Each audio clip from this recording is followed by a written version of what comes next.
Good morning, everybody. The 10,085th meeting of the Security Council is called to an order.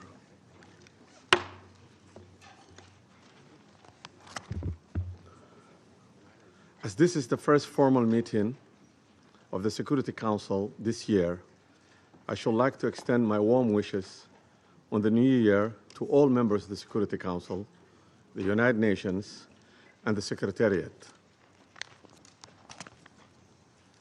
In presiding over this first formal meeting of the Council in 2026, I'm happy to welcome the new members, Bahrain, Colombia, Democratic Republic of Congo, Latvia, and Liberia. We look forward to their participation in the work of the Council. Their experience and wisdom will be invaluable assistance in the discharge of the Council's responsibility. I shall also take this opportunity to express the Council's gratitude to the outgoing members, namely Algeria, Guyana, Republic of Korea, Sierra Leone, and Slovenia, for their important contributions to the work of the Council during their terms. I shall also like to take this opportunity to pay tribute on behalf of the Council to His Excellency, Mr. Samuel Zobogar, a permanent representative of Slovenia, for his service as the President of the Council for the month of December. I'm sure I speak for all members of the Council in expressing deep appreciation to Ambassador Zobogar and his team for this great diplomatic skill with which they conducted the Council's business last month. The provisional agenda of this meeting is the threat to international peace and security. The agenda is adopted. In accordance with Rule 37 of the Council's Provisional Rules of Procedure, I invite the representatives of Argentina, Brazil, Chile, Cuba, Eritrea, Islamic Republic of Iran, Mexico, Nicaragua, Paraguay, South Africa, Spain, Trinidad and Tobago, Uganda, and the Bolivarian Republic of Venezuela to participate in this meeting. It's so decided. In accordance with Rule 39 of the Council's Provisional Rules of the Procedure, I invite the following briefers to participate in this meeting. Ms. Rosemary DiCarlo, the Undersecretary General for the Political and Peace-Building Affairs. Mr. Jeffrey Sachs, President of UN Sustainable Development Solutions Network and Director of Center for Sustainable Development at Columbia University, and Ms. Mercedes de Freitas, Founder and Executive Director of Transparencia Venezuela. It's so decided. Security Council will now begin its consideration for item 2 of the agenda. I now give the floor to Ms. Rosemary DiCarlo. Thank you, Mr. President. Today, I'm going to deliver a statement from Secretary General Antonio Guterres, who is not able to be here this morning. Mr. President, members of the Security Council, we meet at a grave time following the 3 January United States military action in the Bolivarian Republic of Venezuela. The broad outlines of the events of Saturday have been widely reported. Early that day, U.S. forces were active across Caracas and in the northern states of Miranda, Aragua, and La Guaira. The extent of casualties resulting from these actions remains undetermined. In a statement on social media on Saturday, President Donald Trump announced the conduct of a, I quote, large-scale strike against Venezuela and its leader, President Nicolas Maduro, end quote.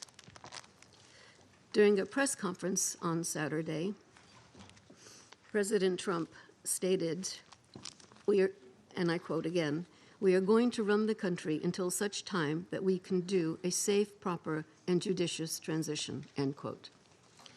The government of Venezuela has characterized the United States' action as a military aggression carried out in civilian and military areas and as a flagrant violation of the Charter, posing a threat to international and regional peace and security. As we speak, President Maduro is being held in New York, accused by U.S. authorities, along with his wife, Celia Flores, of serious criminal offenses. What is less certain is the immediate future of Venezuela. I am deeply concerned about the possible intensification of instability in the country, the potential impact on the region, and the precedent it may set for how relations between and among states are conducted. Mr. President, the situation in Venezuela has been a matter of regional and international concern for many years now. Attention on the country only grew following the contested presidential elections in July 2024. The panel of electoral experts I appointed at the Venezuelan government's request to accompany the elections highlighted serious issues. We have consistently called for the full transparency and the complete publication of the results of the elections. As reported to the Council on 23 December, the Office of the High Commissioner for Human Rights has cataloged serious violations. On 3 January, Venezuelan interim President Delcy Rodriguez invoked an emergency decree throughout the national territory, extending additional security powers to the government. Mr. President, the latest developments follow a period of heightened tensions beginning in mid-August, as discussed in this Council on 2 previous occasions. I have consistently stressed the imperative of full respect by all for international law, including the Charter of the United Nations, which provides the foundation for the maintenance of international peace and security. I remain deeply concerned that rules of international law have not been respected with regard to the 3 January military action. The Charter enshrines the prohibition of the threat or use of force against the territorial integrity or political independence of any state. The maintenance of international peace and security depends on the continued commitment of all member states to adhere to all the provisions of the Charter. Mr. President, Venezuela has experienced decades of internal instability and social and economic turmoil. Democracy has been undermined. Millions of its people have fled the country. The situation is critical, but it is still possible to prevent a wider and more destructive conflagration. I call on all Venezuelan actors to engage in an inclusive, democratic dialogue in which all sectors of society can determine their future. This entails the full respect of human rights, the rule of law, and the sovereign will of the Venezuelan people. I also urge Venezuela's neighbors and the international community more broadly to act in a spirit of solidarity and in adherence to the principles, laws, and rules erected to promote peaceful coexistence. I welcome and am ready to support all efforts aimed at assisting Venezuelans in finding a peaceful way forward. Mr. President, Excellencies, in situations as confused as complex as the one we now face, it is important to stick to principles. Respect for the UN Charter and all other applicable legal frameworks to safeguard peace and security.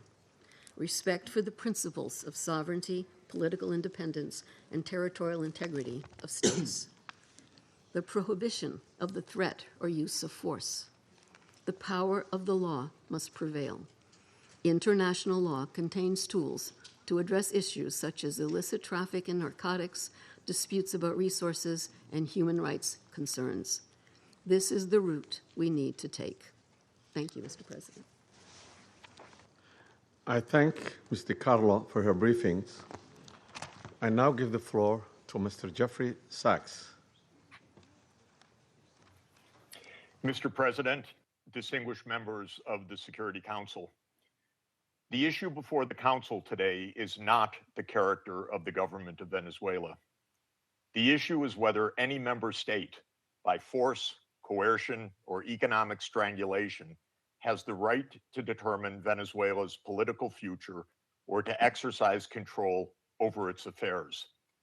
This question goes directly to Article 2, Section 4 of the United Nations Charter, which prohibits the threat or use of force against the territorial integrity or political independence of any state. The Council must decide whether that prohibition is to be upheld or abandoned. Abandoning it would carry consequences of the gravest kind. Let me offer some background.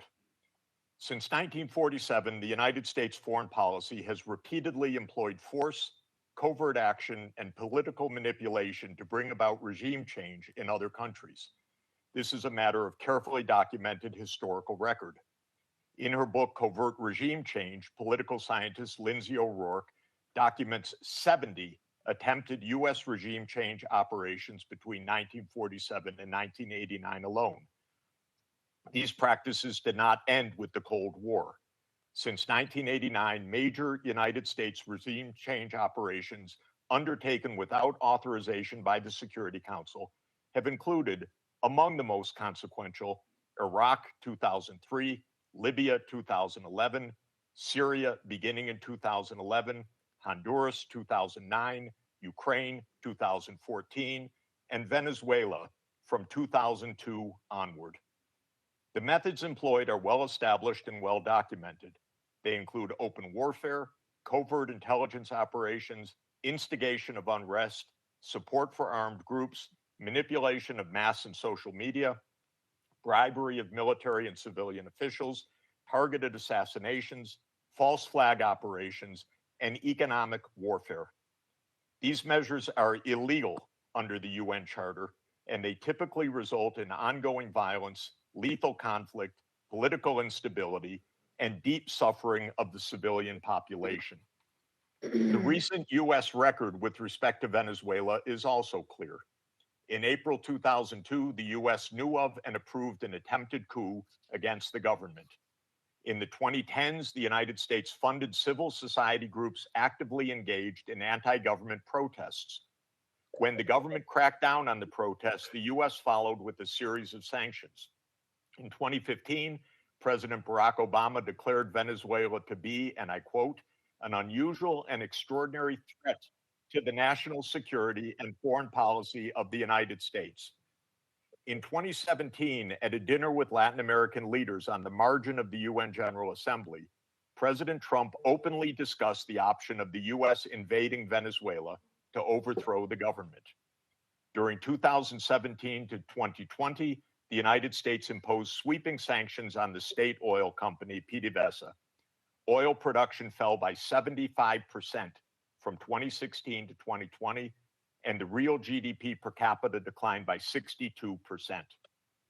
The UN General Assembly has repeatedly voted overwhelmingly against such unilateral coercive measures. Under international law, only the Security Council has the authority to impose such measures.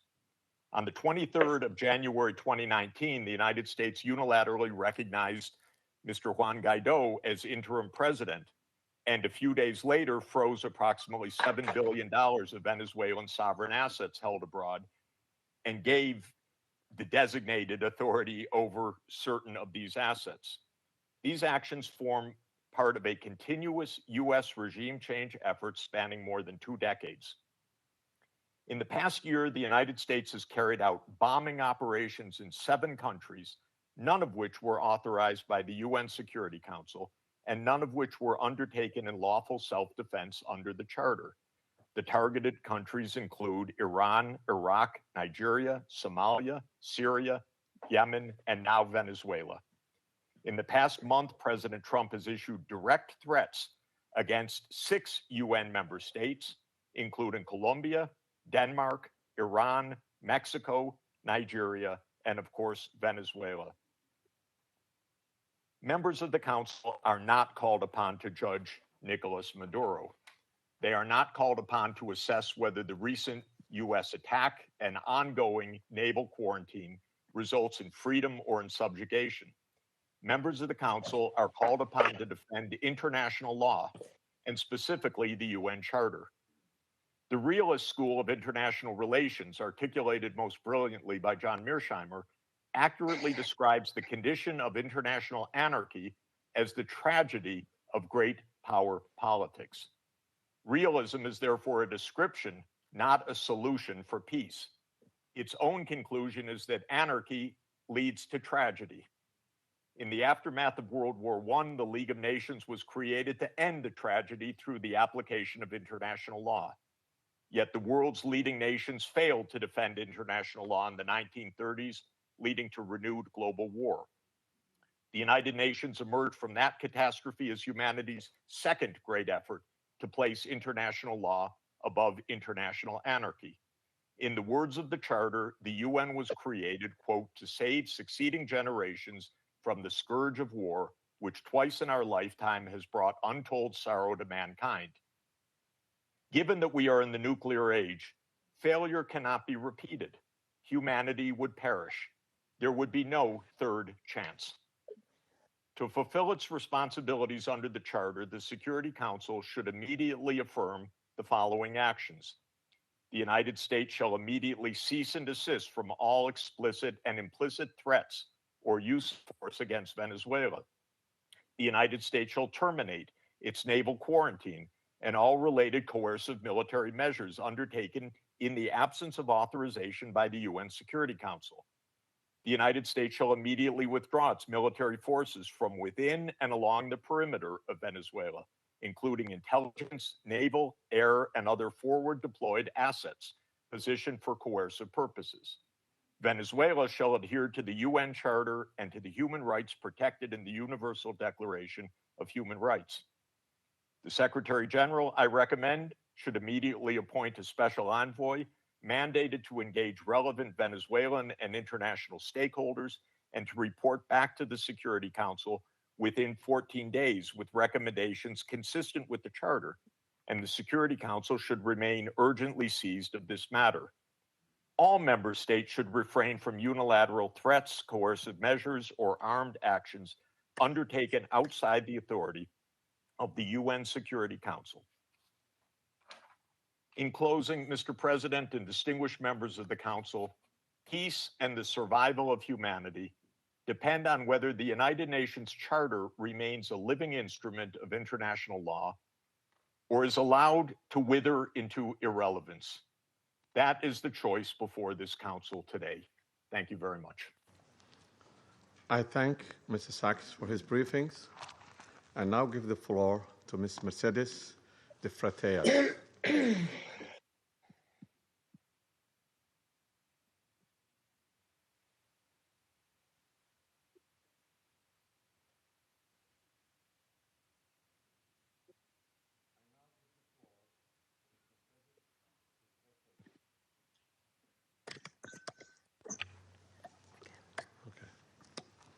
My apology. I now give the floor to Ms. Mercedes de Freitas.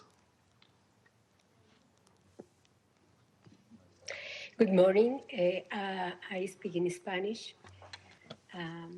Please give the translation. Buenos días, embajadores, Good morning, representantes de estados y ambassadors, gobiernos. Gracias representatives por esta of oportunidad. states and governments. Thank you very much for giving me this opportunity to speak. Sí, sí, no me escuchan. Can you hear me? Aló, aló, ¿me Can you escuchan? hear me? ¿Me We can escuchan? hear you, Disculpa, yeah. ya estoy aquí. Excuse me. Yes, we can hear you. Good morning. I speak in Spanish. Buenos días, señores embajadores, Good morning, representantes de ambassadors, estados. representatives Gracias por esta of oportunidad heads of de state and presentar los government. resultados Thank de you investigaciones que to desde Transparencia enable me to Venezuela tell you something about Transparency hemos estado Venezuela, desarrollando para the work that we have been doing para la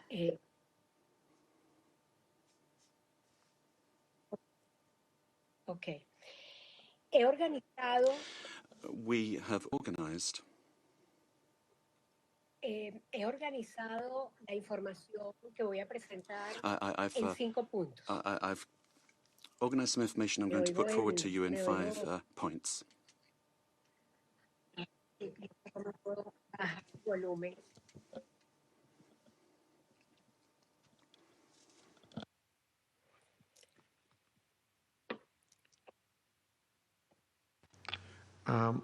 continue. He organizado la información que voy a presentarles en 5 puntos. I've arranged the information I'm going to give to you in around 5 points. Let me make the most of my time. First of all, one, the corruption in Venezuela is seen in 73 countries of the world. We have organized, we've seen hundreds of cases that we have documented over the years, more than 500, 600 cases in various countries.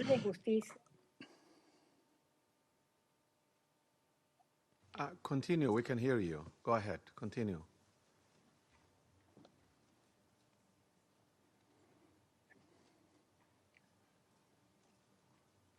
Can you hear us? We can hear you. Can you hear us? Solo en los sistemas de justicia de 30 países, We looked at the justice systems of 30 countries, and 172 cases were dealt with for corruption, and more than $72 trillion were involved. esos 72 millones de dólares $1 million were involved. This was public Venezuelan money. Nicolas Maduro and his family. The interpreter cannot hear the speaker. Ha sido el instrumento central, involucrada directa e indirectamente en el 90% de It was a los casos system de that was corrupción. involved in 90% of the corruption cases. Point number 2, the national criminal organizations. Con la administración de Nicolás Maduro. The interpreter cannot hear the speech to provide sufficient interpretation. I apologize. Para facilitar, soportar, impulsar, proteger y dirigir las operaciones ilícitas. Las economías ilícitas de oro, droga, extorsión y trata de personas alcanzaron en 2024 $8.000 billones. Can you hear us? Ms. Freitas? De la producción de oro, ¿sí? Can you hear us? The interpreters cannot hear you. Can you slow down and raise your voice a little bit? Hay un delay. There is a delay, says the speaker. The problem the interpreter is having is with the quality of the sound, which is insufficient for interpretation. It's not the speed. Dígame. Sí, la oigo con delay. I'm hearing you, but with a delay, says the speaker. I can hear you, though. Okay. Please proceed now.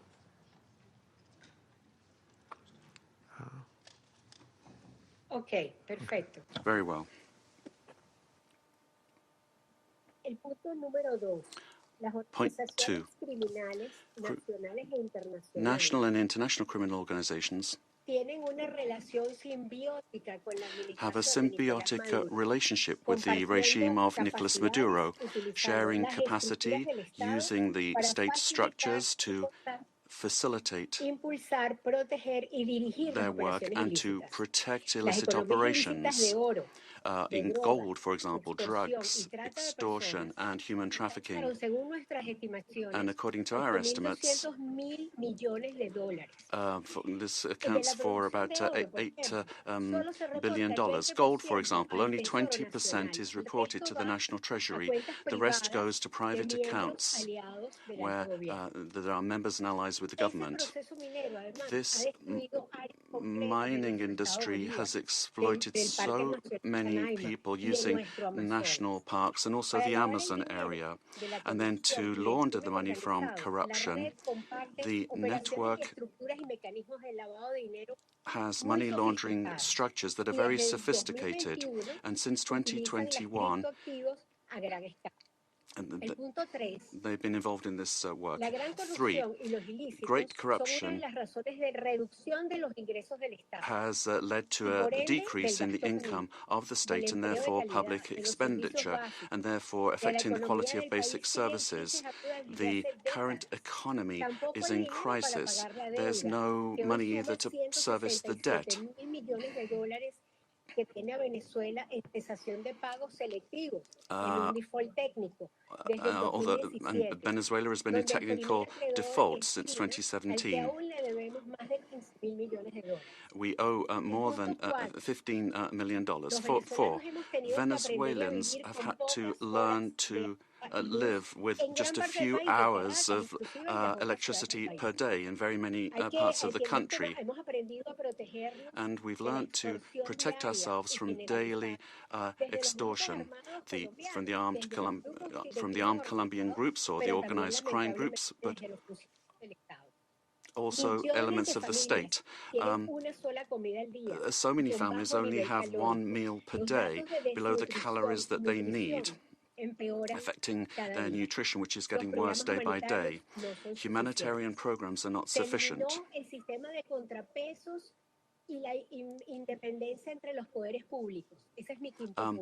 And then 5, there's no checks and balances between government departments. The government has captured all institutions, beginning with the justice institutions and also the oil company responsible for the majority of income for the country. In order to maintain control and the impunity of these illicit operations, a repressive system that's getting worse and worse is being applied. And today there are more than 1,000 political prisoners.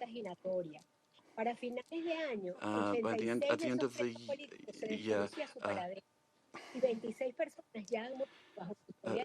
26 people died during torture or because of a lack of medical care. The United Nations has documented many of these cases. We need a transparent state that is accountable, that will guarantee the rule of law and human rights, that will protect public goods for everyone without privilege, a system that's autonomous and independent. We need investment in building capacity that will enable us to have a dignified life. We must respect the will of the Venezuelan people to live in peace and democracy. And finally, a request to you: freedom for all political prisoners in the country. Thank you very much. I thank Ms. Freitas for her briefing. I now give the floor to those council members who wish to make statements. I give the floor to the representative of Colombia. Señor Presidente, Mr. President, Colombia would like to thank Somalia in your quality as President of the Security Council for having quickly responded to our request to convene this emergency meeting, as well as thanking China and Russia for their support for holding of this meeting. And we wish you, Mr. President, a successful month managing the work of the Council at a particularly delicate time for international peace and security. I'd also like to thank Under-Secretary General for Political Affairs and Peace Building of the United Nations and the invited briefers. We thank them all for their briefings. This is the first time Colombia is taking the floor in the Security Council as a non-permanent member for the period 2026-2027.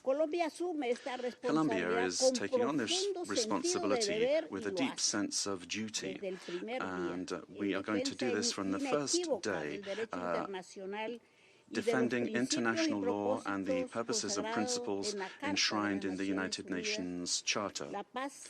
International peace and security, the peaceful settlement of disputes, the prohibition of the use of force, sovereign equality, respect for the territorial integrity and political independence of all states.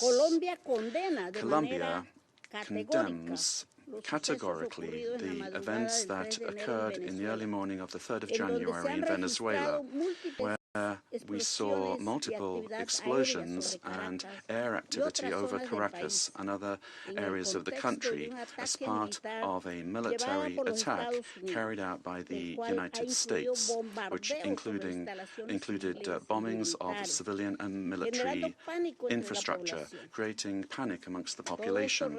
All of this represents clear violations of the sovereignty, political independence, and the territorial integrity of Venezuela. There is no justification whatsoever under any circumstances for the unilateral use of force to commit an act of aggression. Such actions constitute a serious violation of international law and the United Nations Charter, including the prohibition on the use or the threat of the use of force, the principle of the respect for sovereignty and the full authority of states over their territory, including their natural resources, the territorial integrity of states, and the principles of collective defense, particularly when they directly endanger the population and civilian assets. Defending these principles is not an option. Indeed, it's a common obligation that we have in order to preserve international peace and security. We need to remember that the provisions of the Charter allow for the use of force only under exceptional circumstances, in legitimate defense in the face of an armed attack, or when there is an express authorization by this Council in accordance with Chapter 7. And even in those cases, this does not amount to assuming political control of another state. In this regard, we reject any unilateral military action, any act that could worsen the situation or endanger the civilian population, and we would call for a de-escalation and non-resort to the use of force, which endangers people finding themselves in this delicate situation. They must be the absolute priority. We have learned from our experience that the civilian population is always the one that pays the highest price in armed conflict. Mr. President, Latin America and the Caribbean have proclaimed themselves to be a zone of peace, and this collective commitment and will of our region must be respected. Unilateral action that is contrary to international law endangers regional stability, increases insecurity, and worsens the already complex conditions being faced by the civilian population, with devastating effects that will transcend the sovereign borders of Venezuela to have a direct impact on countries of the region, such as Colombia. In order to act preventively, Colombia has engaged in measures to protect the civilian population and preserve the stability of the border, addressing the possible needs of the population, particularly the migrant population, in coordination with local authorities. Colombia has been and will continue to be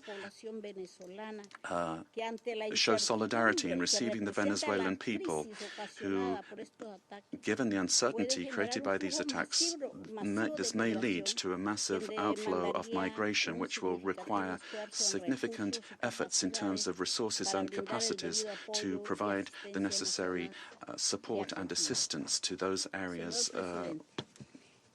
affected by taking in the migrants. Mr. President, these actions that we have seen remind us of the worst interference in our area in the past, in our zone of peace, and calls to mind the commitment that we have as states to resolve our differences peacefully through dialogue and negotiation or other forms of peaceful settlement in full accordance compliance with international law and with its instruments to which we have subscribed at the hemispheric and regional levels, such as the Charter of the Organization of American States. It's also important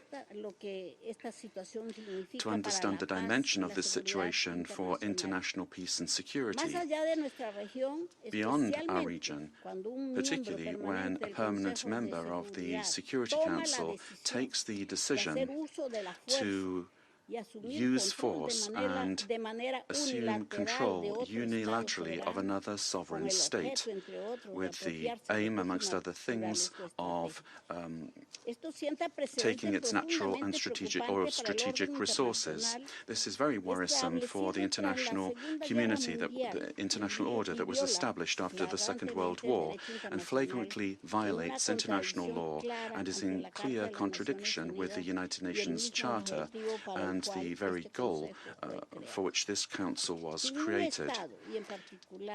If a country, and particularly a country that is a permanent member of this council, disregards international law that we designed in San Francisco, what then is the role of this council, and where are the foundations for international peace and security?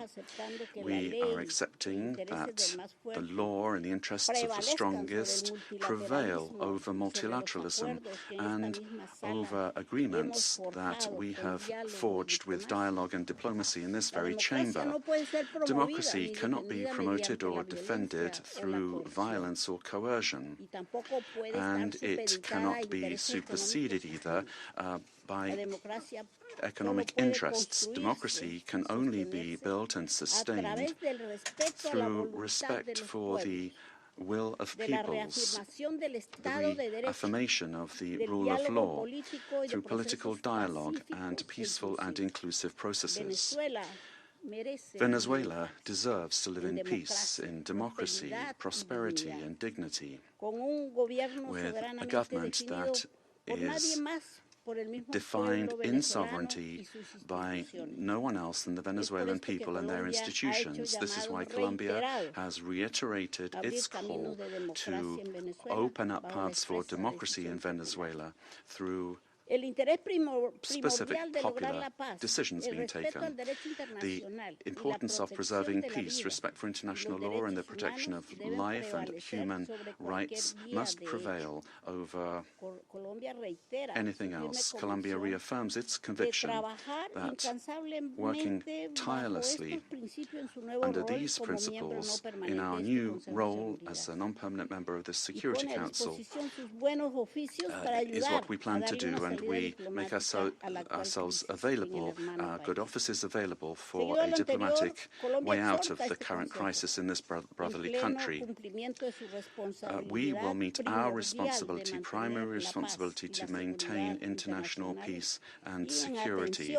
And given the seriousness of the events, we will continue to pay attention to this issue.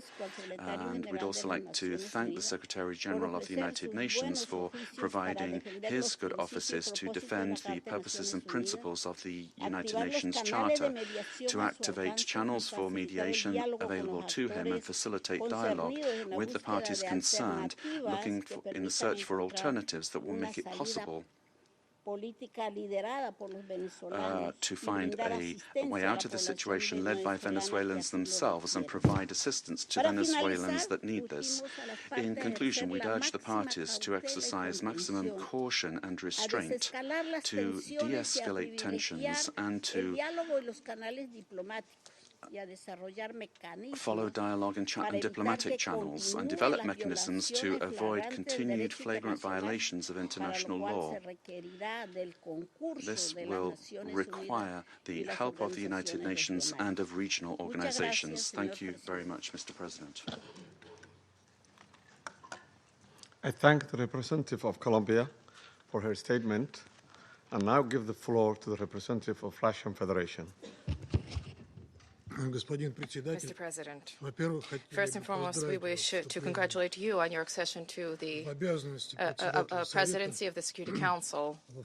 And second, we wish to welcome the newly elected members of the Security Council. The beginning of this new year shocked all of those throughout the world who cherished the hope that respect for international law and non-intervention in domestic affairs of other states, as well as a reliance upon diplomacy and seeking of compromise, became key principles in the work of the new U.S. administration. The assault against the leader of Venezuela, compounded by the deaths of dozens of Venezuelan and Cuban citizens, in the eyes of many, has become a harbinger of a turn back to the era of lawlessness and U.S. domination by force, chaos, and lawlessness, which continues to afflict dozens of states in various regions of the world.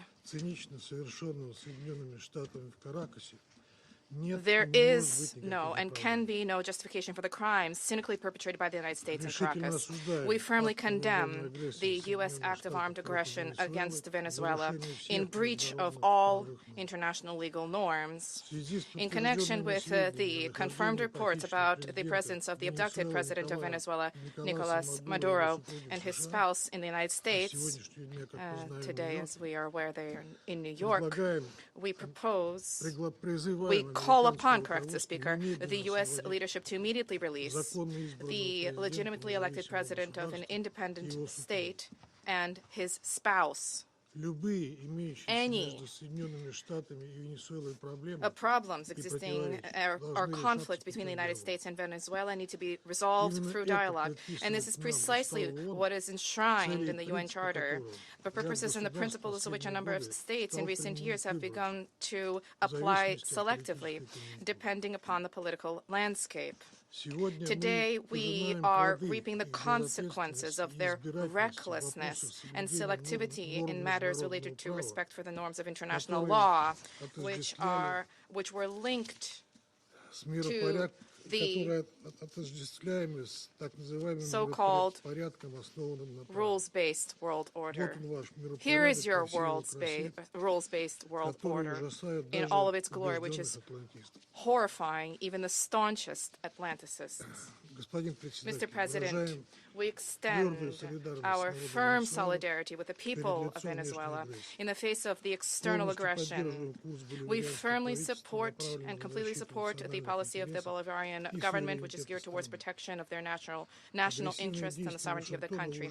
Washington's aggressive acts have already been condemned by many states and multilateral associations, including the Non-Aligned Movement, the African Union, as well as a group of friends in defense of the Charter of the United Nations. We hope that the international banditry will immediately be met with objective and comprehensive assessment at the international legal level with United Nations, universal mechanisms, and other multilateral formats being brought to bear. This process must not be impacted by the recognition or non-recognition by any given states or groups of states of the legitimacy of Nicolas Maduro. For this reason, unintelligible murmurings and attempts to avoid principled assessments by those who, in other circumstances, froth at the mouth and demand that others respect the UN Charter, today seem particularly hypocritical and unseemly. We hope you will recognize this, and we hope that you will abandon double standards and that you will not attempt to justify such an egregious act of aggression due to a fear of angering the American global gendarme, which is attempting to once again rear its head. We are particularly appalled by the unparalleled cynicism with which Washington did not even attempt to conceal the true aims of its criminal operation, namely the establishment of unbridled control over Venezuela's natural resources and the assertion of their hegemonical ambitions in Latin America. In this way, Washington is generating fresh momentum for neocolonialism and for imperialism, which were repeatedly, decisively condemned and repudiated by the peoples of this region and by the global South as a whole. Distinguished colleagues, under these circumstances, it is exceedingly important for the entire international community to unite and to definitively reject the methods and tools of U.S. military foreign policy, which have been demonstrated in the case of Venezuela. This is the only way it is possible to compel Washington to revisit and to abandon their dangerous misconceptions. As we stated during previous meetings on Venezuela, the bell now tolls across the region, ringing for every country of the Western Hemisphere. The bell is ringing for all UN member states and for the future of the organization itself. Failing to hear this call today is tantamount to projecting cowardice and the lack of principle, essentially blessing ongoing encroachments of international law and rejecting civilized international conduct as a whole. We cannot allow the United States to proclaim itself as some kind of a supreme judge which alone bears the right to invade any country, to label culprits, to hand down and to enforce punishments, irrespective of notions of international law, sovereignty, and non-intervention. Is this the world we sought to attain as we marked the 80th anniversary of the adoption of the Charter of the United Nations, when we all signed on to the relevant Security Council presidential statement? Is this the aim of United Nations reform, which we all advocate? Or has the United Nations and Security Council thereof, do they no longer exist? And is there need now to seek from Washington a patent rule, so to speak? And is the self-determination of every person's and their right to determine their future worthless? These are the questions that we all must address today. And if this response is sincere, if it is principled, then perhaps the U.S. leadership, too, which openly is asserting intention to run another country for the benefit of the United States, they will perhaps glance at their own constitution, their constitution of the United States, which begins with the words, "We the people of the United States," and will begin, in fact, to recognize the sovereignty of other states rather than deposing inconvenient regimes. Thank you.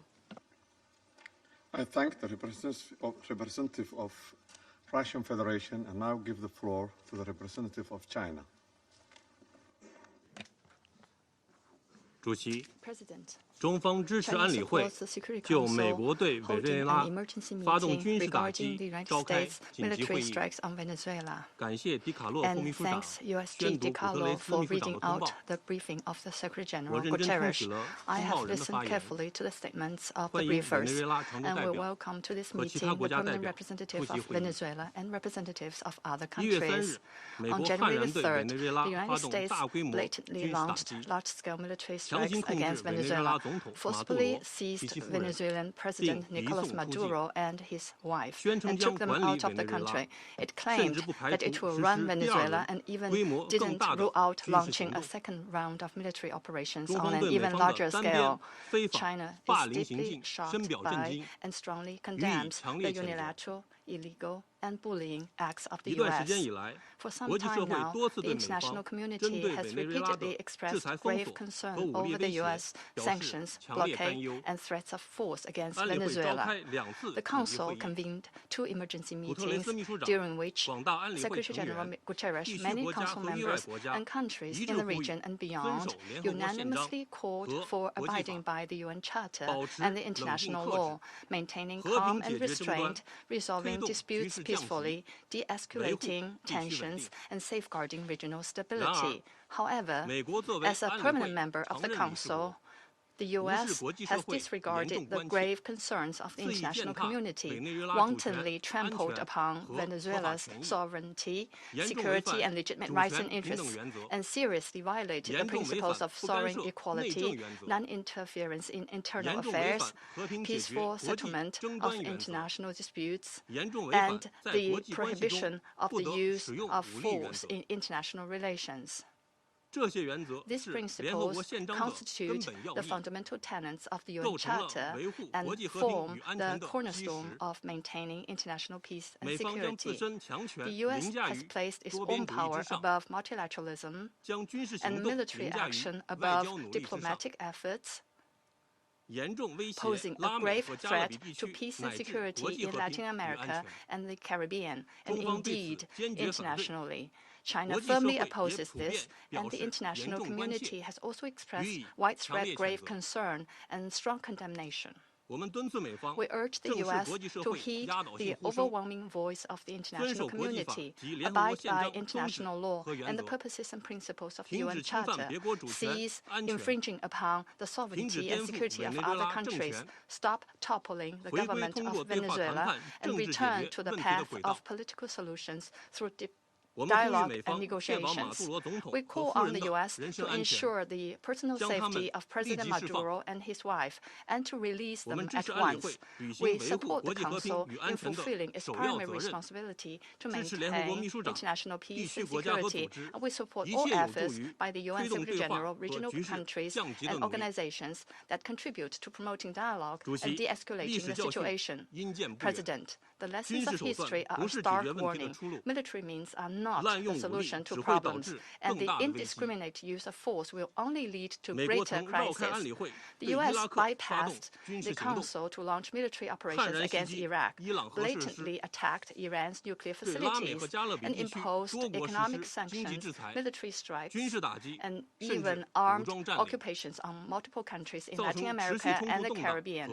These actions have caused persistent conflict, instability, and immense suffering for the ordinary people. Did these actions bring peace and stability? Did they bring development and prosperity? The international community sees this clearly. Venezuela is an independent sovereign state with every right to defend its sovereignty and national dignity. Countries in Latin America and the Caribbean are important forces in maintaining world peace and stability and promoting global development and prosperity, and they have every right to independently choose their development paths and partners. No country can act as the world's police, nor can any state presume to be the international judge. China firmly supports the government and people of Venezuela in safeguarding their sovereignty, security, and legitimate rights and interests. We firmly support the regional countries in upholding the status of Latin America and the Caribbean as a zone of peace. We demand that the United States change its course, cease its bullying and coercive practices, and develop relations in cooperation with regional countries on the basis of mutual respect, equality, and non-interference in international affairs. China stands ready to work with the regional countries and the international community to strengthen solidarity and cooperation, uphold fairness and justice, and jointly safeguard peace and stability in Latin America and the Caribbean. I thank you, President. I thank the representative of China for the statement and now give the floor to the representative of Liberia. Thank you, Mr. President. I have the honor to deliver this statement on behalf of the A3 members, namely the Democratic Republic of Congo, Somalia, and my own country, Liberia. We thank the Presidency for promptly convening this important meeting. We congratulate Somalia on assuming the presidency of the Security Council this month and warmly welcome all new members. The A3 appreciates USG DiCarlo's comprehensive briefing and listened carefully to the remarks offered by civil society representatives. We also welcome the representative of Venezuela and the representatives of the region to this meeting. Mr. President, the A3 aligns itself with the recent communique of the African Union on the situation in the Bolivarian Republic of Venezuela and continues to monitor developments there with deep concerns. In particular, we note reports regarding the detention of President Nicolas Maduro and his wife and incidents involving Venezuelan institutions. Such developments present serious challenges not only to Venezuela's internal stability, but also underscore the imperative to safeguard the broader peace and security of the region. The A3 remains steadfast in its commitment to the fundamental principles of international law, including the full respect for the sovereignty and territorial integrity of states as enshrined in the Charter of the United Nations in the interest of regional stability and international peace. We believe these are essential foundations for international cooperation and peaceful coexistence. Our position underscores the importance of dialogue, the peaceful settlement of disputes, and respect for constitutional and institutional frameworks. Mr. President, the complex situation in Venezuela requires a comprehensive response that is both inclusive and nationally owned.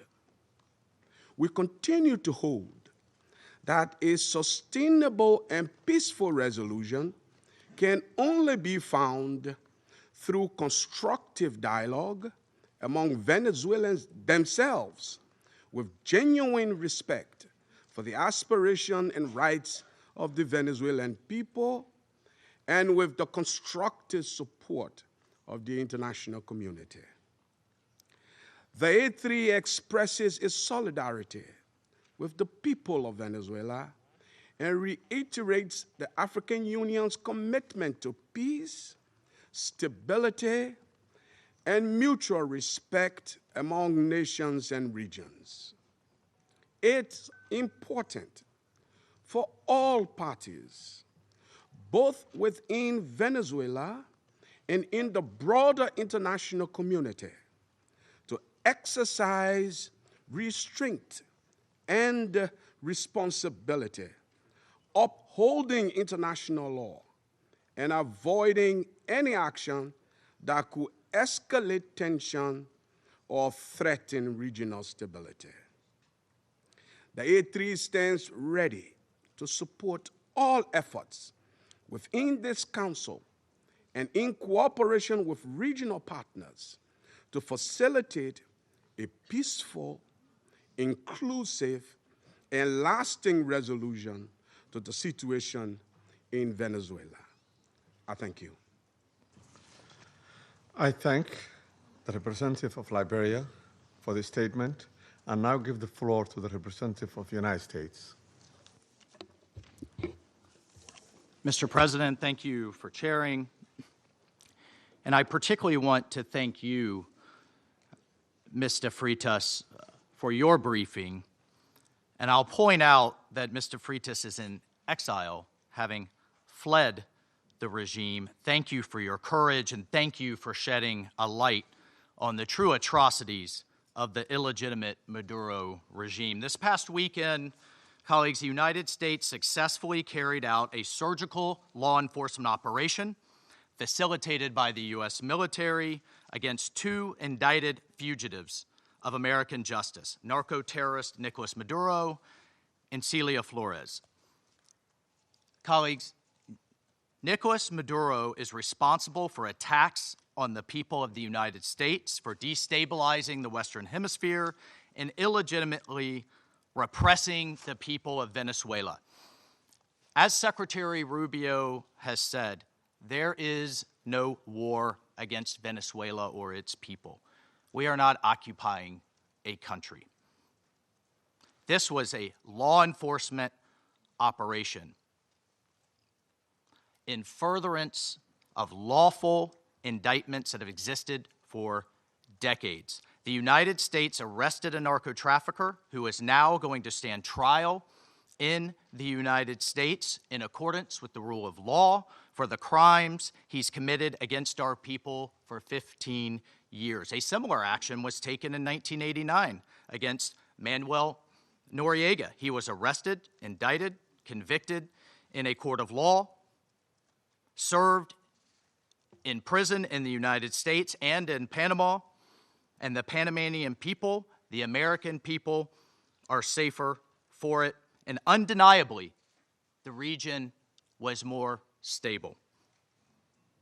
This law enforcement action was directed consistent with the President of the United States' responsibility as Commander-in-Chief to protect Americans at home and abroad against a fugitive who is directly responsible for narcoterrorism that has killed hundreds of thousands of Americans and created destabilizing violence throughout our hemisphere. Nicolas Maduro and his co-defendant, Celia Flores, have been transferred here to the United States to stand trial for their crimes. Maduro was indicted by a grand jury in the Southern District of New York and faces very serious criminal charges for his involvement in a wide-ranging conspiracy to conduct narcoterrorism, to traffic cocaine and other drugs, and conducting international weapons trafficking. The overwhelming evidence of his crimes will be presented openly in U.S. court proceedings. Colleagues, Maduro is not just an indicted drug trafficker. He was an illegitimate so-called president. He was not a head of state. For years, Maduro and his cronies have manipulated Venezuela's electoral system to maintain their illegitimate grip on power. In fact, just 2 years ago in 2024, a UN panel of experts report found that the election in that year was absolutely and completely a farce and fell well short of the most basic transparency and integrity measures essential to upholding credible elections. If the UN and the United Nations in this body confers legitimacy on an illegitimate narco-terrorist and the same treatment in this charter of a democratically elected president or head of state, what kind of organization is this? We should note that over 50 countries, many nations, including the European Union, including a number of Latin American countries in the region, and of course the United States, again, over 50 countries rejected the legitimacy of Maduro's re-election following the disputed 2024 elections and do not recognize him as Venezuela's legitimately elected president. Maduro unlawfully refused to peacefully cede power after the Venezuelan people voted him out of office in the 2024 election. So therefore, Maduro was a fugitive from justice. He is the head of a vicious foreign terrorist organization, Cartel de los Soles. This regime-sponsored enterprise coordinates with and relies on other vicious criminal organizations, namely Tren de Aragua, again, among others, to carry out its objective of using illegal narcotics as a weapon against the United States. And for its part, Tren de Aragua is a designated foreign terrorist organization with thousands of members, many of whom have unlawfully infiltrated the United States and are conducting irregular warfare and undertaking hostile actions against the American people and against the United States. It's terrorizing criminals commit brutal crimes, including murders, kidnappings, extortions, and human, drug, and weapons trafficking. This administration, President Trump, will not stand for it. In fact, in March of 2025, President Trump declared that Tren de Aragua is quote, Tren de Aragua is undertaking hostile actions and conducting irregular warfare against the territory of the United States, both directly and at the direction, clandestine or otherwise, of the Maduro regime in Venezuela. Maduro and his cronies have partnered with some of the most violent and prolific drug traffickers and narco-terrorists in the world for decades, facilitating the flood of illegal drugs coming in the United States, estimated to be several hundred tons annually. He has become rich, incredibly wealthy, off the misery of untold numbers of Americans, Venezuelans, and others, aiding and abetting international terrorist organizations like Hezbollah, coordinating with corrupt Iranian officials and other malign actors to influence not only the region, but to malignly influence the United States. In fact, in its own 2025 World Drug Report, the United Nations Office on Drugs and Crime identified Venezuela as a key trafficking route in the Western Hemisphere for illegal drugs, predominantly cocaine, entering the United States and increasingly Europe. As Secretary Rubio stated just yesterday, this is the Western Hemisphere. This is where we live. And we're not going to allow the Western Hemisphere to be used as a base of operation for our nation's adversaries and competitors and rivals of the United States. You can't turn Venezuela into the operating hub for Iran, for Hezbollah, for gangs, for Cuban intelligence agents, and other malign actors that control that country. You cannot continue to have the largest energy reserves in the world under the control of adversaries of the United States, under the control of illegitimate leaders, and not benefiting the people of Venezuela, and stolen by a handful of oligarchs inside of Venezuela. But it doesn't stop there. Numerous UN and international human rights organizations have issued reports documenting serious human rights abuses by the Maduro regime, including reports of extrajudicial killings, political prisoners, torture, and arbitrary and unlawful detentions. In fact, over 8 million Venezuelans have fled the country, destabilizing their neighbors in the region and creating the world's largest refugee crisis. Members of this council, colleagues, the United States wants a better future for Venezuela. We believe a better future for the people of Venezuela and for the people of the region and the world is stabilizing the region and making the neighborhood that we live in a much better and safer place. And this is why millions of Venezuelans that have fled this brutal regime are celebrating and cheering around the world as this body pontificates, including those celebrating are including in my home state of Florida, where hundreds of thousands of Venezuelans have fled this regime's brutality. I want to reiterate, President Trump gave diplomacy a chance. He offered Maduro multiple off-ramps. He tried to de-escalate. Maduro refused to take them.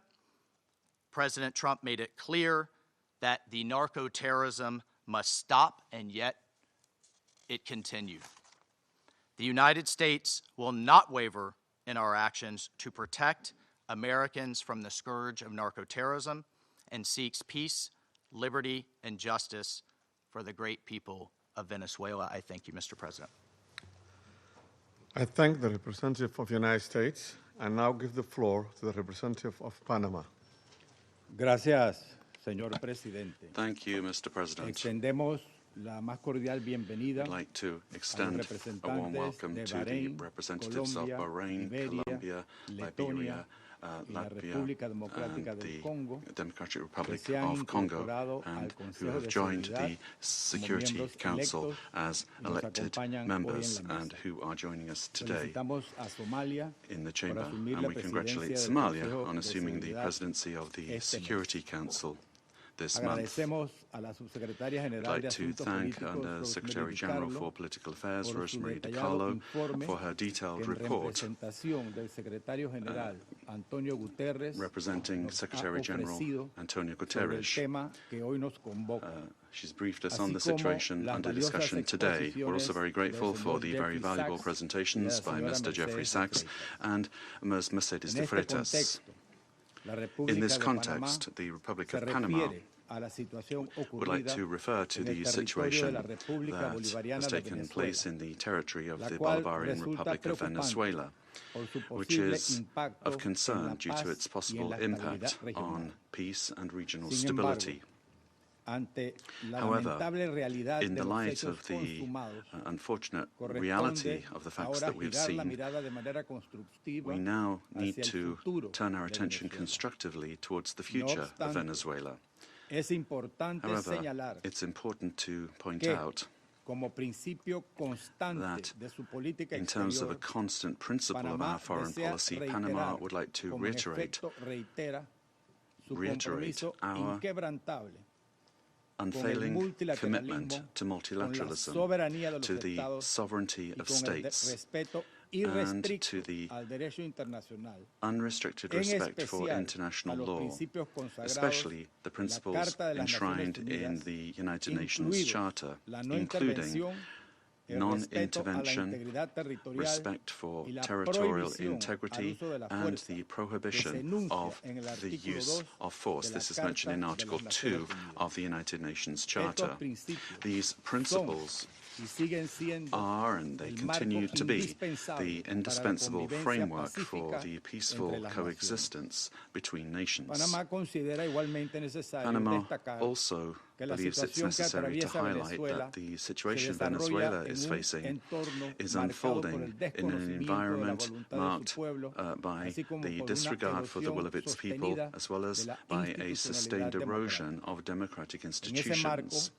In this regard, Panama reiterates that it does not and will not recognize the authoritarian and illegitimate regime that has held Venezuelan men and women hostage, plunged them into one of the gravest political, social, humanitarian, and security crises in our region. Unfortunately, we have witnessed how the situation has gradually deteriorated under the regime, especially over the last year, with increased systemic erosion of democracy, the hollowing out of institutions, and the rise of authoritarian and repressive practices, which have contributed to an unfortunate outcome and therefore cannot be ignored by the international community. In particular, it is essential to call for the unconditional release of persons detained for political reasons. Many of them have been deprived of their liberty merely for raising their voices in a context in which dissent is not tolerated. From this moment on, we must demand that all political prisoners that the regime continues to hold hostage, Venezuelans and foreigners alike, be released without delay. Their physical well-being and safety must be guaranteed. Likewise, freedom of expression and the unequivocal respect for human rights must be immediately ensured. In this context, Panama underscores that its position does not stem solely from a principled democratic solidarity, but also from direct impact. A Panamanian citizen, Mr. Olmedo Núñez, remains arbitrarily detained in Venezuela without formal charges, without due process, without full access to a defense, and without effective consular guarantees. Added to this is the human impact of a multidimensional crisis that has forced around 9 million Venezuelans, men and women, to leave their homes, compelled to live in displacement and vulnerability as a consequence of the institutional and social collapse generated by the regime. A crisis that has had significant regional repercussions, reflected both in the irregular migration flows from south to north of a significant number of Venezuelan nationals, as well as reverse migration movements, including also a lot of Venezuelans, the effects of which are felt particularly in countries of transit and destination that this affects, including Panama. And this has decisively contributed to illegal migration. In the face of this reality, Panama issues a clear and firm call for Venezuela's short-term future to be fully democratic. Power emanates from the people, and as stated by His Excellency, the President of the Republic of Panama, José Raúl Molino, the people, the true sovereign, have already spoken at the polls, granting an indisputable victory with 70% of the votes on July 28, 2024, to the opposition candidate, Mr. Edmundo González Urrutia, as well as to Maria Corina Machado, who was prevented by the regime from running despite having won the primary with 93% of the votes on October 22, 2023. Additionally, the popularity of both has increased in recent months, including among police and military sectors. The elected government has the teams and work programs ready to be implemented immediately, guaranteeing an orderly transition that provides the rule of law, respect for human rights, and confidence. In line with this commitment, Panama proudly safeguards the electoral records that reliably certify said victory as testimony to the inalienable right of the Venezuelan people to determine their own political destiny.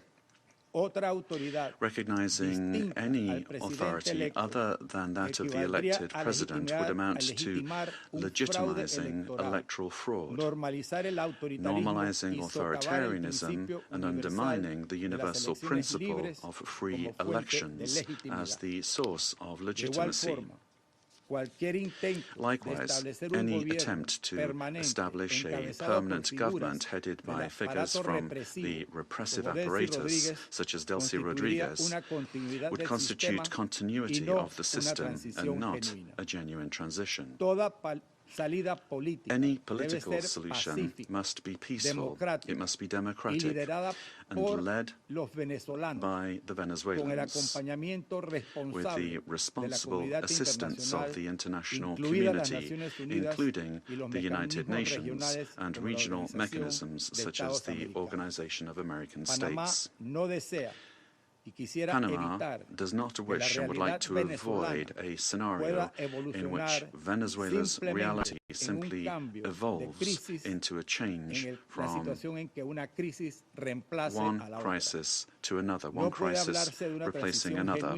There can be no genuine transition with Madurismo if it remains. Or if we have the same power structures preserved under new names. Any arrangement that keeps figures associated with the repressive apparatus at the center of governance would, in practice, constitute continuity of the system and not a real transition. Comparative experience shows that merely nominal transitions tend to prolong conflicts, intensify migratory flows, and perpetuate regional more instability to the detriment of international peace and security. Panama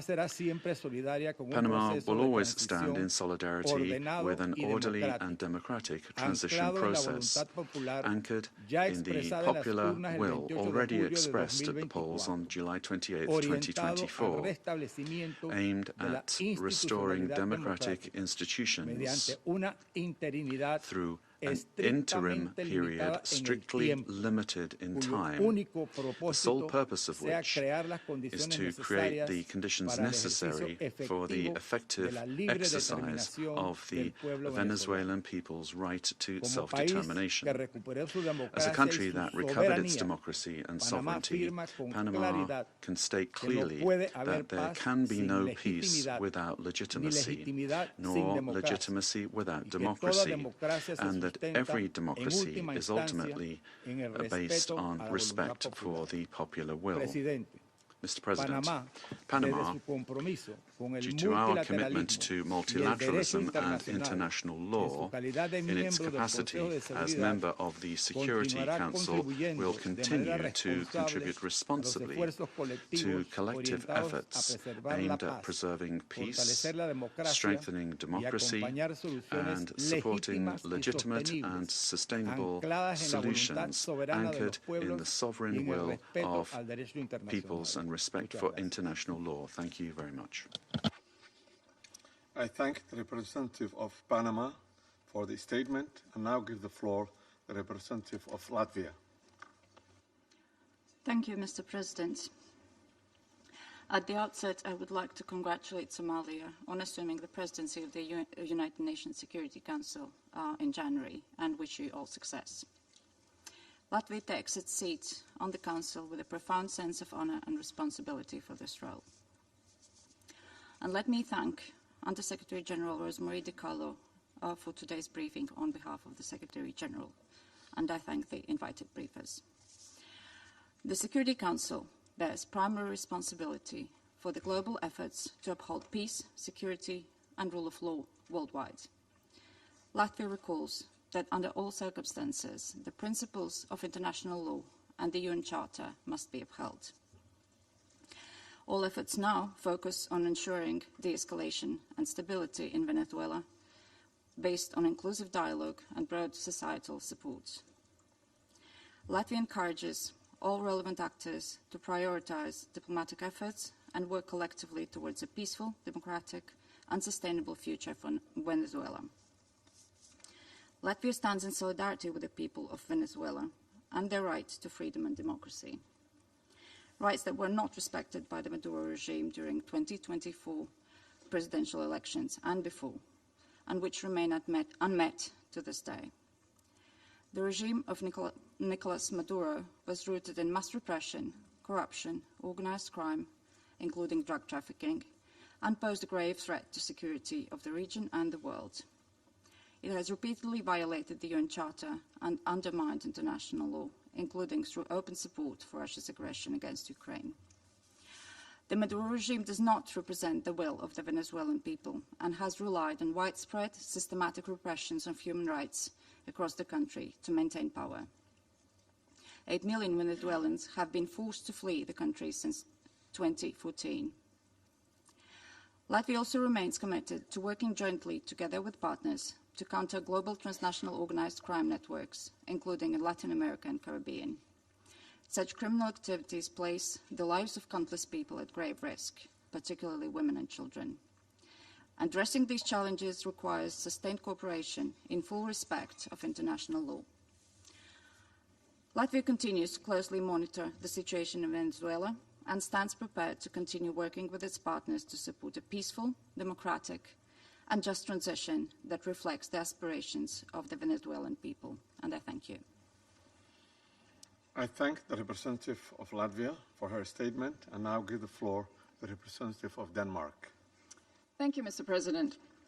And let me also thank Under-Secretary General DiCarlo for her briefing on behalf of the Secretary General. We also listened carefully to the briefing by Ms. de Freitas and Mr. Sachs. Mr. President, Denmark joins the Secretary General in expressing deep concern over the evolving situation in Venezuela. Since this council met to discuss the situation 2 weeks ago, we have seen a drastic escalation culminating in a large-scale military operation on January 3rd.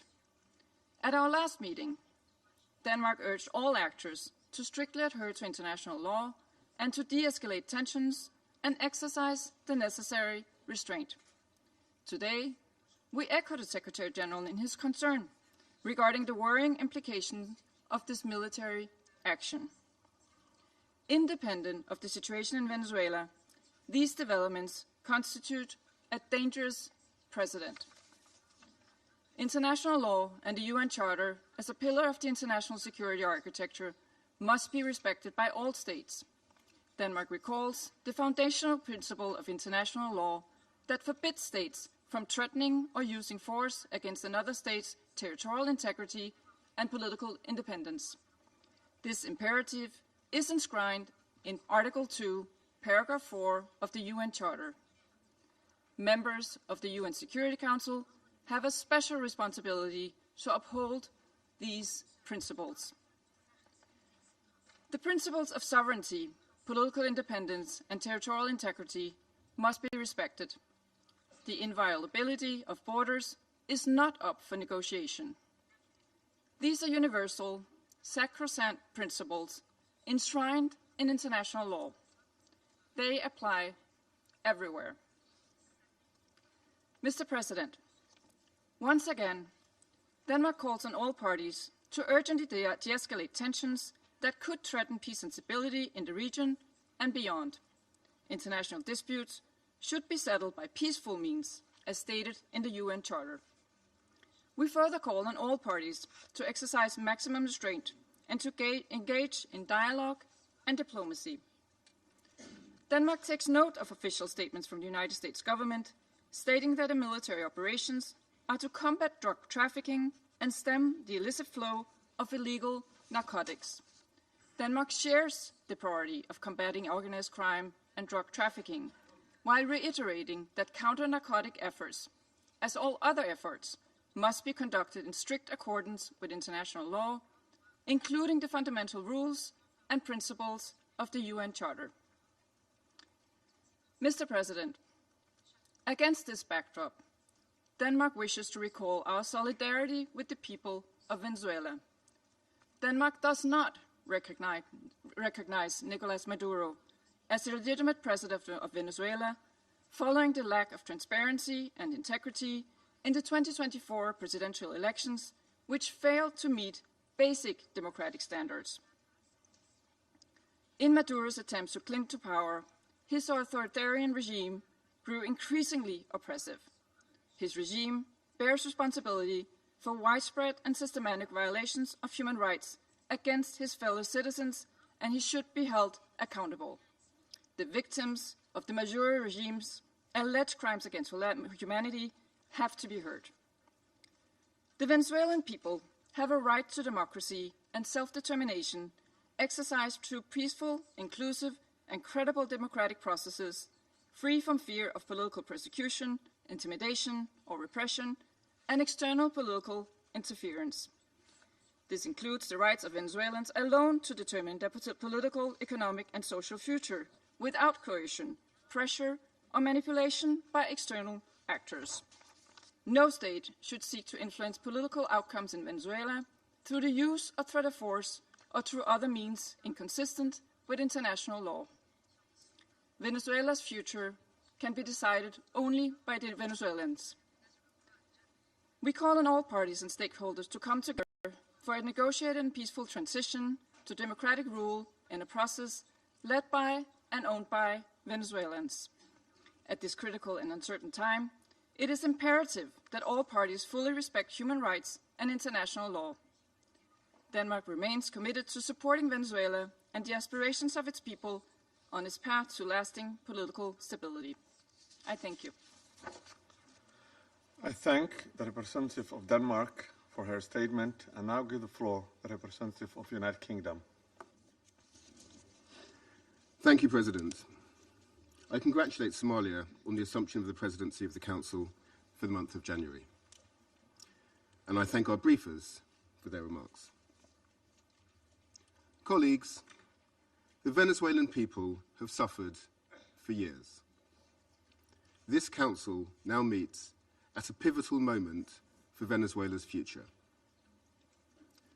Maduro's actions created extreme levels of poverty, violent repression, and failing basic services.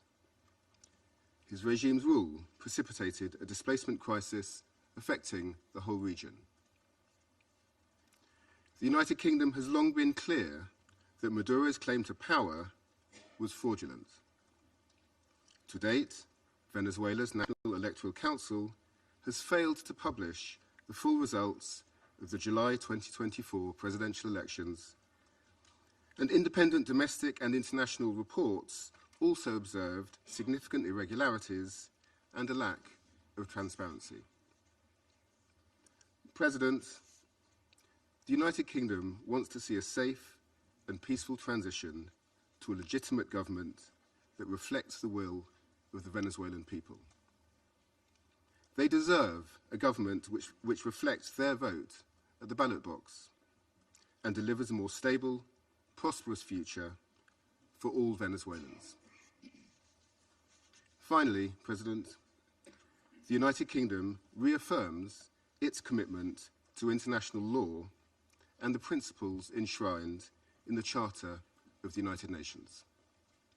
These foundations are essential for maintaining global peace, security, and the rule of law. I thank you. I thank the representative of the United Kingdom for his statement and now give the floor to the representative of France. Merci, Monsieur le Président. Thank you, Mr. President. Je voudrais d'abord vous féliciter pour votre présidence du Conseil de sécurité au mois de janvier. Je voudrais également remercier Madame Rosemary DiCarlo de nous avoir transmis les éléments du secrétaire général des Nations Unies au sujet du dernier développement intervenu au Venezuela. Monsieur le Président, la France est restée solidaire du peuple vénézuélien dans la crise qu'il traverse depuis de trop nombreuses années, et en particulier depuis l'été 2024. Le 28 juillet 2024, le peuple vénézuélien a exercé son droit de vote de façon pacifique pour déterminer l'avenir de son pays. Son droit à choisir ses dirigeants lui a néanmoins été confisqué par Nicolas Maduro. Faut-il le rappeler? Le processus électoral avait été marqué par de nombreuses irrégularités et le décompte final des voix par une absence flagrante de transparence. Face à l'aspiration démocratique du peuple vénézuélien, Nicolas Maduro a systématiquement répondu par la répression des voix dissidentes, des membres de l'opposition et de la société civile, ainsi que par de multiples détentions arbitraires. La France s'est toujours exprimée avec clarté sur le fait que ces pratiques étaient inacceptables et que le respect des droits de l'homme devait être upheld. Monsieur le Président, Mr. President, l'opération the military operation which has led to the capture of Nicolas Maduro runs counter to the principle of peaceful dispute resolution and runs counter to the principle of non-use of force. The proliferation of violations of the Charter of the United Nations and the violations of international law by states vested with responsibility as permanent members of the Security Council chips away at the very foundation of the international order, contravening the principles of the Charter, including the principle of respect for independence and the territorial integrity of states, undermines the foundation of the United Nations and weakens international peace and security. France remains faithful and committed to respect for the Charter of the United Nations and of the principle of peaceful dispute resolution. We have an obligation to uphold these principles at all times and in all places. Respect for these principles is indispensable. Monsieur le Président, Mr. President, la France France son attachement wishes au to respect reiterate de la our commitment volonté to respect for du the, peuple for the vénézuélien. will of the Venezuelan La people. transition qui s'ouvre à The présent pour le transition which is Venezuela doit être currently pacifique, being opened up for démocratique Venezuela needs to be peaceful and democratic and carried out in a manner which respects the choice of the Venezuelan people, a sovereign people. This transition must be led by and for the Venezuelans. La France se tient prête avec les États de la région et ses partenaires de l'Union européenne à soutenir le dialogue en vue de la restauration de la libre expression démocratique au Venezuela free democratic expression in Venezuela. We stand ready to support regional stability. This also needs to be the role of the Security Council. Thank you. I thank the representative of France for the statement and now give the floor to the representative of Bahrain. Mr. President, I wish to take this opportunity to congratulate first and foremost the Federal Republic of Somalia on its presidency of the Security Council during this month of January. We wish you every success. We also wish to take this opportunity to thank delegations whose mandate at the Council ended, namely Algeria, Guyana, the Republic of Korea, Sierra Leone, as well as Slovenia. We wish to thank them for their significant contributions to the attainment of the goals and the mission of the Council. I also wish to thank Madam Rosemary DiCarlo, Undersecretary General for Political and Peace-Building Affairs, for her valuable briefing related to the latest developments which have taken place in the Bolivarian Republic of Venezuela, and I wish to thank other briefers as well. We appreciate the reaffirmation by His Excellency the Secretary General of the United Nations, reaffirmation of the commitment to the fundamental principles of the Charter of the United Nations, a commitment to the peaceful diplomatic resolution of disputes. The Kingdom of Bahrain supports the call of the Secretary General for all stakeholders in Venezuela to engage in inclusive dialogue which guarantees respect for international law, and this in order to ease tensions, to preserve regional stability, and to avoid any potential adverse repercussions for security and stability in the region. The Kingdom of Bahrain also extends its support for efforts undertaken at the regional and international levels in order to reduce tensions and to enhance diplomatic means in order to provide for international peace and security. The Kingdom stresses the importance of the promotion of international cooperation in order to support all regional and international efforts which are geared towards combating international organized crime, trafficking in drugs, as well as scourges which are related to this. This undermines the stability of societies, undermines achievement of sustainable development. Therefore, these issues need to be dealt with in accordance with international relevant conventions.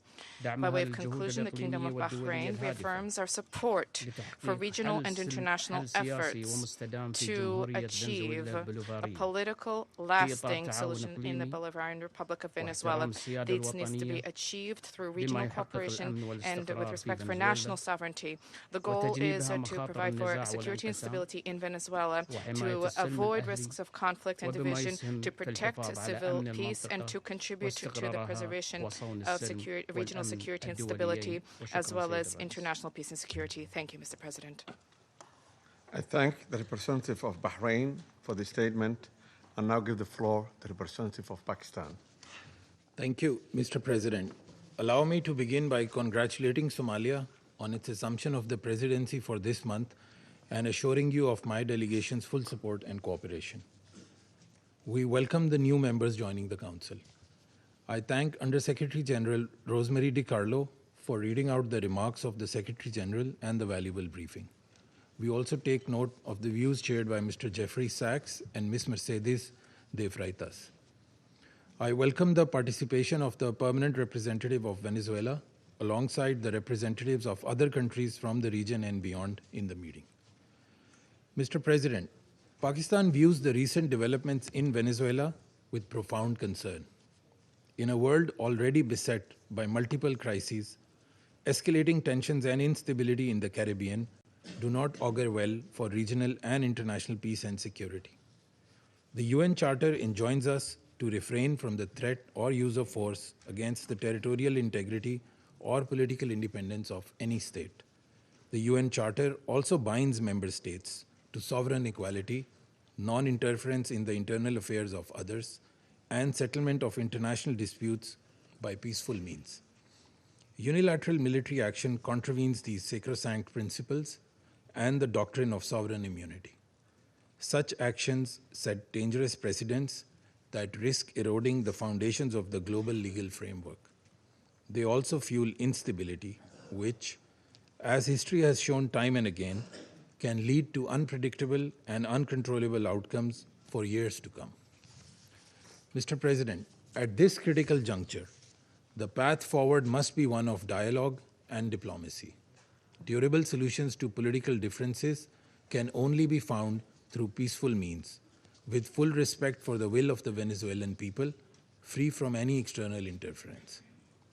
We hope that Latin American and the Caribbean region, as a zone of peace, will remain free from conflict and confrontation and continue its march towards enhanced regional cooperation and improved prosperity for the people. We urge all parties to exercise maximum restraint, de-escalate tensions, pursue peaceful coexistence, refrain from any actions that could exacerbate the volatile situation, and engage in dialogue, including by utilizing the sincere offers of mediation.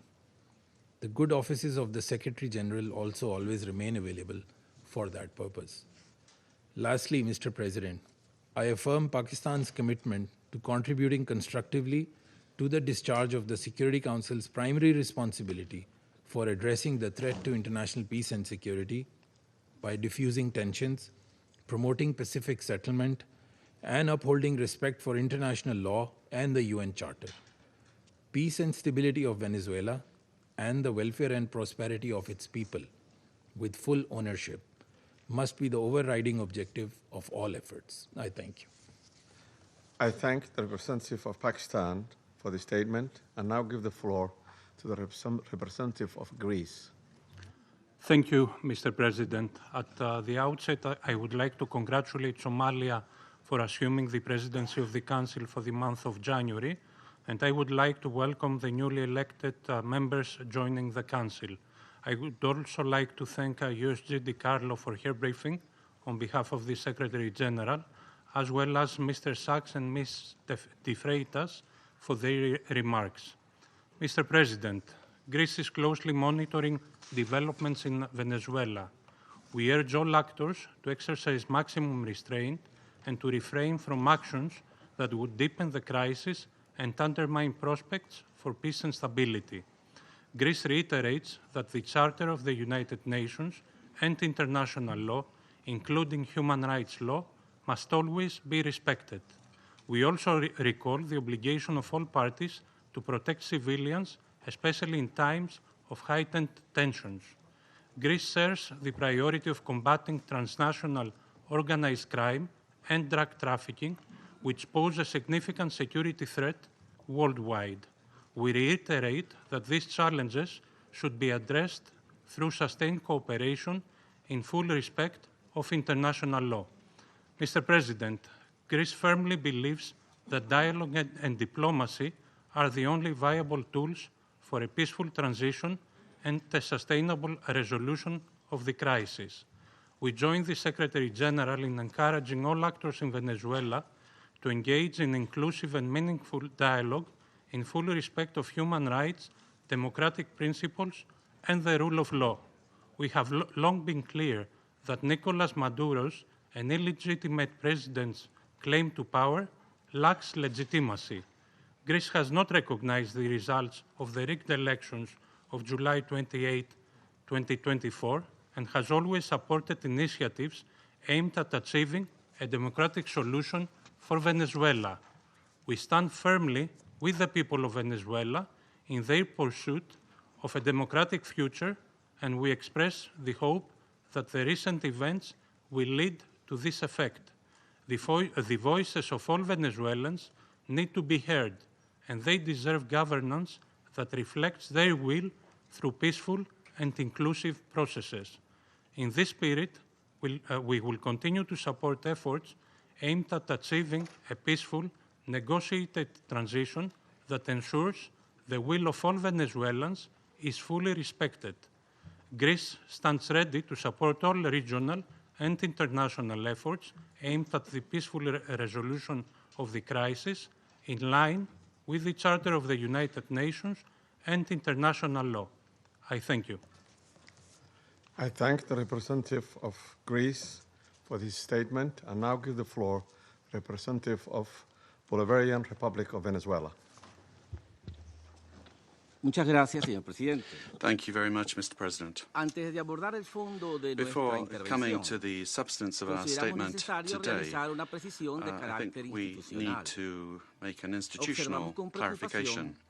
We note with concern that an attempt is being made to present to the Security Council a supposed representative of civil society, a person whose public career trajectory bears the hallmarks of sustained funding from foreign governments and transnational corporations. This has been the case for years, as well as participation in processes of political destabilization and the promotion of institutional breakdown in her own country. The instrumental use of this person to legitimize narratives of confrontation, justify the use of force, or minimize violations of international law does not contribute in any way to the purposes of this Council or to the strengthening of multilateralism. On the contrary, it erodes the credibility of the debates and distorts the Security Council's mandate entrusted with the maintenance of international peace and security. Mr. President, on January 3rd, 2026 is a date of profound historical significance, not only for Venezuela, but for the international system as a whole. On that day, the Bolivarian Republic of Venezuela was the target of an illegitimate armed attack, lacking any legal justification by the government of the United States of America, which included bombing of our territory, the loss of civilian and military lives, the destruction of civilian infrastructure, essential infrastructure, and the kidnapping of the constitutional president of the Republic, Nicolas Maduro Morris, and the First Lady Celia Flores. Venezuela comes before this Council today with a deep conviction that international peace can only be sustained if international law is respected without exception, without double standards, and without selective interpretations. The events of January 3rd constitute a flagrant violation of the UN Charter, perpetrated by the U.S. government, in particular, the violation of the principle of sovereign equality of states, of the absolute prohibition of the use or threat of use of force against the territorial integrity or political independence of any state, as enshrined in Article 2, Paragraph 4. And a violation of the duty to settle disputes by peaceful means. Similarly, these acts also seriously violate the Geneva Conventions and its protocols, as indiscriminate attacks were carried out against the civilian population and assets. International human rights law has also been violated, particularly the right to life, personal integrity, and security. Of particular seriousness is the kidnapping of the President of the Republic by the government of the United States of America, which constitutes a direct violation of an essential norm of the international legal order, namely the personal immunity of heads of state in office. This immunity is not an individual privilege. It is an institutional guarantee that protects the sovereignty of states and the stability of the international system. Its disregard not only affects Venezuela, but also sets an extremely dangerous precedent for all states represented in this chamber, regardless of their size, power, or alliances.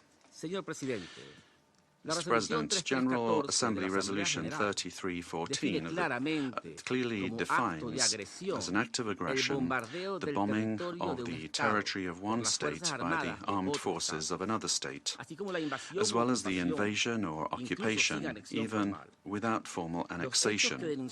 The events we are denouncing here unequivocally fit this definition.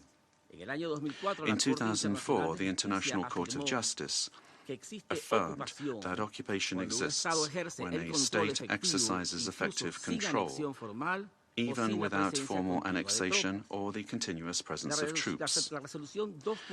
Security Council Resolution 242, for its part, emphasizes that the acquisition of territory by force is inadmissible, while General Assembly Resolution 2625 establishes that the territory of a state shall not be subject to military occupation as a result of the use of force in contravention of the UN Charter.